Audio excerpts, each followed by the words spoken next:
തൃശൂർ അതിരൂപതയും പൗരാവലിയും സംയുക്തമായി നടത്തുന്ന ബോൺനഥാലെ ക്രിസ്മസ് പാപ്പ ഘോഷയാത്ര ഇന്ന് നടക്കും.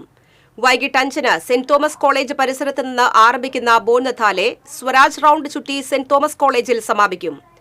അതിരൂപതയിലെ 110ഓളം ഇടവകകളിൽ നിന്നുള്ള 15,000-ഓളം ക്രിസ്മസ് പാപ്പമാർ നൃത്തച്ചുവട് വയ്ക്കും. 21ഓളം നിശ്ചല ദൃശ്യങ്ങൾ ഘോഷയാത്രയിൽ അകമ്പടിയേകും. 60 അടിയോളം നീളത്തിൽ ചലിക്കുന്ന LED ഏദൻ തോട്ടമാണ് ഇത്തവണത്തെ പ്രത്യേകത. ബോൺനഥാലെ തീം ഗാനത്തിലും മാറ്റമുണ്ട്. ലൂർദ് പള്ളിയിലെ സഹവികാരി ഫാദർ അനു ചാലിലാണ് ഗാനം ചിട്ടപ്പെടുത്തിയിരിക്കുന്നത്. ജില്ലയിലെ ക്രിസ്മസ് ആഘോഷത്തിന് പരിസമാപ്തി കുറിച്ച് നടക്കുന്ന പാപ്പ ഘോഷയാത്ര കാണാൻ ആയിരങ്ങൾ സ്വരാജ് റൌണ്ടിലേക്ക് ഒഴുകിയെത്തും.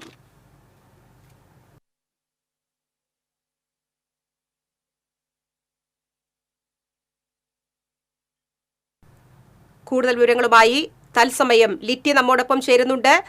ലിറ്റി, പാപ്പമാർക്ക് വളരെ പെട്ടെന്ന് തന്നെ ഡ്രസ്സൊക്കെ ചെയ്ത് ഇറങ്ങാൻ പറ്റും. ബാക്കി ഒരുക്കങ്ങൾ എവിടെ വരെ എത്തി?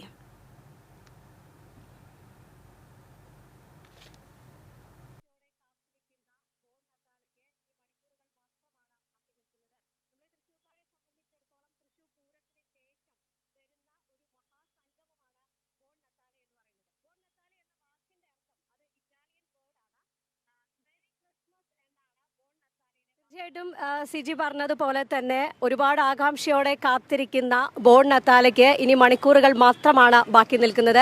നമ്മളെ തൃശ്ശൂർക്കാരെ സംബന്ധിച്ചിടത്തോളം തൃശ്ശൂർ പൂരത്തിന് ശേഷം വരുന്ന ഒരു മഹാസംഗമമാണ് ബോൺനഥാലെ എന്ന് പറയുന്നത്. ബോൺനഥാലെ എന്ന വാക്കിന്റെ അർത്ഥം അത് ഇറ്റാലിയൻ വേർഡാണ്. മെറി ക്രിസ്മസ് എന്നാണ് ബോൺനഥാലയുടെ വാക്കിന്റെ അർത്ഥം. നമുക്കറിയാം തൃശ്ശൂരിൽ ബോൺനഥാലെ ആരംഭിക്കുന്നത് 2013-ലാണ്. 2013 ബോൺനഥാലെ ആരംഭിക്കുമ്പോൾ വളരെ വലിയ ഒരു സഹകരണമാണ് നമ്മുടെ തൃശ്ശൂർക്കാരുടെ ഭാഗത്ത് നിന്ന് ഉണ്ടായിട്ടുള്ളത്. അതിനുശേഷം 2014 ഏറ്റവും കൂടുതൽ പാപ്പാമാരെ സംഘടിപ്പിച്ചുകൊണ്ട് ഗിന്നസ് വേൾഡ് റെക്കോർഡ് നേടാനായിട്ട് നമ്മുടെ ബോൺനഥാലയ്ക്ക് സാധിച്ചിട്ടുണ്ട്. സിജി സൂചിപ്പിച്ച പോലെ തന്നെ തൃശ്ശൂർ പൗരാവലിയുടെ നേതൃത്വത്തിലാണ്, അതിരൂപതയുടെയും നേതൃത്വത്തിലാണ് ബോൺനഥാലയെ സംഘടിപ്പിക്കുന്നത്. അപ്പോൾ ഇനി കാത്തിരിപ്പാണ് ബോൺനഥാലയ്ക്ക് വേണ്ടിയിട്ടുള്ളത്. ഇവിടെ നിങ്ങൾക്കിപ്പോൾ ദൃശ്യങ്ങളിലെല്ലാം കാണാൻ സാധിക്കും. പ്ലോട്ടുകളൊക്കെ ഏകദേശം പൂർത്തിയായി കഴിഞ്ഞിരിക്കുന്ന ഒരു സാഹചര്യമാണ്. ഇനി വൈകിട്ടത്തെ ആ ഒരു ഒഫീഷ്യൽ ചടങ്ങിലേക്ക് കടക്കാനുള്ള ഒരു തയ്യാറെടുപ്പിലും കൂടിയാണ്. 21ഓളം നിശ്ചല ദൃശ്യങ്ങളാണ് ഒരുങ്ങിയിരിക്കുന്നത്. അതിൽ തന്നെ ഇത്തവണത്തെ ഏറ്റവും വലിയ പ്രത്യേകത എന്ന് പറയുന്നത് 60 അടി നീളമുള്ള LED ഏദൻ തോട്ടമാണ് തൃശ്ശൂർക്കാർക്കായിട്ട് സമ്മാനിക്കുന്നത് എന്നുള്ള ഒരു പ്രത്യേകത കൂടിയിട്ടുണ്ട്.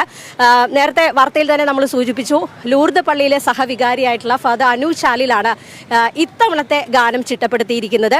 അതിന് മനോഹരമായി ഈണം പാട്ട് പാടിയിട്ടുള്ളത് നമ്മുടെ ഒരു ചലച്ചിത്ര ഗായകൻ ജീമോൻ കൂടിയാണ്.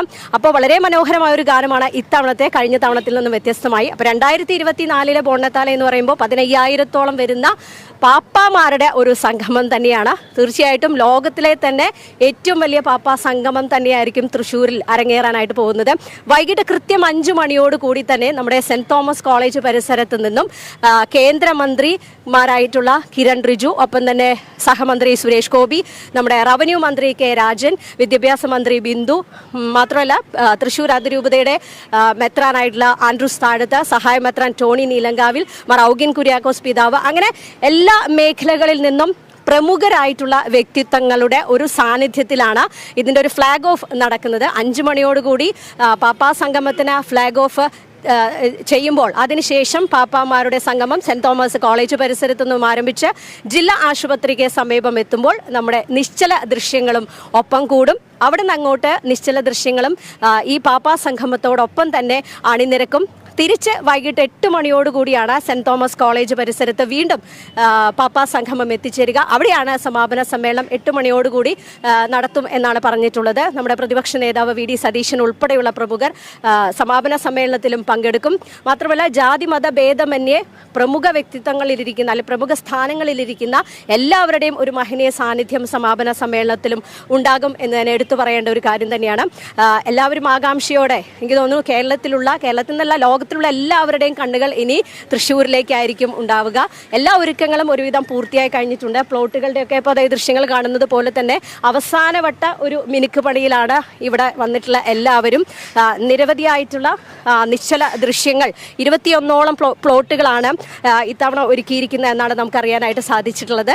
അപ്പോൾ അതിൻ്റെയൊക്കെ അവസാനവട്ട മിനുക്ക് പണിയിലാണ് ഇപ്പോഴും അതിൻ്റെ അണിയറ പ്രവർത്തകരെല്ലാം തന്നെ. ഇതിപ്പോൾ ടീം ആർട്ട് കൊച്ചിയുടെ നേതൃത്വത്തിലാണ് ഇപ്പോൾ ഇവിടെ ഉള്ള പ്ലോട്ടുകളുടെയൊക്കെ ഒരു അവസാനവട്ട മിനുക്ക് പണി നടന്നുകൊണ്ടിരിക്കുന്നത്. എല്ലായിടത്തും അങ്ങനെ തന്നെയാണ്. അപ്പോൾ ഈ ഒരു വഴിയിലാണ് കൂടുതലായിട്ടും പ്ലോട്ടുകളെല്ലാം ഇട്ടിട്ടുള്ളത്. ഈ പ്ലോട്ടുകളാണ് വൈകിട്ട് 5 മണിയോടുകൂടി നമ്മുടെ ബോൺനത്താലയ്ക്ക് ഫ്ലാഗ് ഓഫ് ഉയർന്നതിന് ശേഷം ഇവിടെ നിന്ന് ജില്ലാശുപത്രിയിലേക്ക് പോകും. ജില്ലാശുപത്രി പരിസരത്തേക്ക് എത്തും. അവിടെ നിന്ന് ഈ പാപ്പാ സംഗമത്തോടൊപ്പം തന്നെ റൗണ്ട് ചുറ്റി, സ്വരാജ് റൗണ്ട് ചുറ്റി പിന്നീട് സെൻറ് തോമസ് കോളേജ് പരിസരത്തേക്ക് വൈകിട്ട് 8 മണിയോടുകൂടി എത്തിച്ചേരുന്ന രീതിയിലാണ് ഈ പ്രൊസഷൻ സംഘടിപ്പിച്ചിട്ടുള്ളത്. തീർച്ചയായിട്ടും ഒരു ലോകത്തിൻ്റെ സംസ്കൃതി, കേരളത്തിൻ്റെ തനിമ, ഒപ്പം തന്നെ തൃശ്ശൂരിൻ്റെ പൈതൃകമൊക്കെ കാത്തു സൂക്ഷിക്കുന്ന, പ്രത്യേകിച്ച് ക്രൈസ്തവരുടെ ഒരു പൈതൃകം കൂടി കാത്തു സൂക്ഷിക്കുന്ന രീതിയിലുള്ള മനോഹരമായിട്ടുള്ള പ്ലോട്ടുകളും ഒക്കെയാണ് ഇവിടെ ഒരുക്കിയിരിക്കുന്നത്. എല്ലാ പാപ്പാമാരും ഇനി സെൻറ് മേരീസ് കോളേജ് അതുപോലെ തന്നെ സേക്രഡ് ഹാർട്ട് സ്കൂളിലൊക്കെയാണ് രജിസ്ട്രേഷനായിട്ട് ഒരുക്കിയിട്ടുള്ളത് സംവിധാനങ്ങളെല്ലാം തന്നെ. അപ്പോൾ അവിടേക്കായിരിക്കും ഉച്ചയോടുകൂടി എല്ലാ പള്ളികളിൽ നിന്നുമുള്ള, ഇടവകകളിൽ നിന്നുള്ള ബോൺനത്താലെ സംഘങ്ങൾ എത്തിച്ചേരുക. കുട്ടികൾ ഉൾപ്പെടെയുള്ളവർ, അതിൽ പ്രത്യേകമായി എടുത്തു പറയേണ്ടത് ഇത് ചെറിയ കുട്ടികളുടെ മാത്രമല്ല, പ്രായമായവരും ഒക്കെ ഈ ഒരു ബോൺനത്താലയിൽ വളരെ സന്തോഷത്തോടു കൂടി അണിനിരക്കുന്ന ഒരു സാഹചര്യമാണുള്ളത്. അപ്പോൾ നമുക്ക് നമ്മുടെ ബാക്കിലുള്ളതൊക്കെ ഇനി അണിനിരക്കാൻ പോകുന്ന, വൈകിട്ടോടുകൂടി അണിനിരക്കാൻ പോകുന്ന നിശ്ചല ദൃശ്യങ്ങളാണ്. എല്ലാ ഒരുക്കങ്ങളും പൂർത്തിയായെന്ന് വേണമെങ്കിൽ പറയാം. ഇനി വൈകിട്ട് 5 മണിക്കാണ്, കൃത്യം 5 മണിയോടുകൂടി നമ്മുടെ ഇതിൻ്റെ സംഘാടകർ നമ്മളെ അറിയിച്ചത് കൃത്യം 5 മണിക്ക് സെൻറ് തോമസ് കോളേജ് പരിസരത്തും ഇതിൻ്റെ ഇനോഗ്രേഷൻ ഉണ്ടാകും എന്ന് തന്നെയാണ്. അപ്പോൾ മനോഹരമായ ഒരു ഗാനം കൂടിയാണ്, കഴിഞ്ഞ വർഷത്തേക്കൊന്നും വ്യത്യസ്തമായ ഒരു ഗാനം കൂടിയാണ് ഇത്തവണത്തേത്. ഏതായാലും എല്ലാ ഒരുക്കങ്ങളും ഏറെക്കുറെ പൂർണ്ണമായി എന്ന് വേണമെങ്കിൽ പറയാം. കാത്തിരിപ്പാണ് ഇനി ആകാംക്ഷയോടെ ലോകമെമ്പാടുമുള്ള ജനങ്ങളുടെ കാത്തിരിപ്പ് തൃശ്ശൂരിലേക്കാണ്. സിജി, ലിറ്റി, കാരുണ്യത്തിന്റെ മുഖമായ ക്രിസ്തുനാഥന്റെ ആ ഒരു ബർത്ത്ഡേ സെലിബ്രേഷന്റെ നമ്മുടെ ഒരു ക്ലൈമാക്സ്, തൃശ്ശൂരിന്റെ ക്ലൈമാക്സ് എന്ന് വേണമെങ്കിൽ പറയാം. തൃശ്ശൂർ അതിരൂപത എല്ലാ വർഷവും ജീവകാരുണ്യ പ്രവർത്തനങ്ങളും അതോടൊപ്പം തന്നെ സമൂഹത്തിൽ പാർശ്വവൽക്കരിക്കപ്പെട്ടവരുടെ മുൻപന്തിയിലേക്ക് അവരെ കൊണ്ടുവരുന്നതിന്റെ ഭാഗമായിട്ട് ഭിന്നശേഷിക്കാരുടെ ഒരു പങ്കെടുപ്പ്, അത് ഈ വർഷവും തുടരുന്നുണ്ടോ?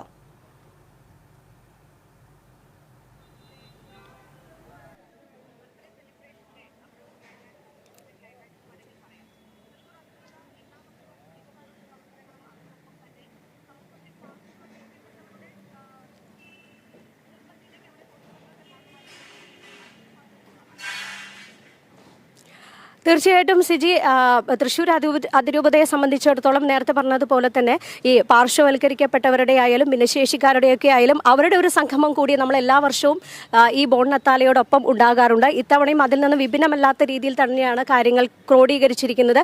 പിന്നെ കാരുണ്യത്തിൻ്റെ, തീർച്ചയായിട്ടും കാരുണ്യത്തിൻ്റെ ഒരു ബോൺനത്താല കൂടി തന്നെയാണ് ഇത്. 2013 ഇത് ആരംഭിക്കുന്നത് തന്നെ ഒരു കാരുണ്യ പ്രവൃത്തിയുടെ ഭാഗമായിട്ട് തന്നെയാണ്. അതിൽ നിന്നൊട്ടും വ്യത്യസ്തമല്ല. ഇപ്പോഴും 2024 എത്തി നിൽക്കുമ്പോൾ അതിന് യാതൊരു കോട്ടം തെറ്റാത്ത രീതിയിൽ തന്നെയാണ് ഇപ്പോഴും പ്രവർത്തനങ്ങൾ ഏകോപിപ്പിച്ചിട്ടുള്ളത്.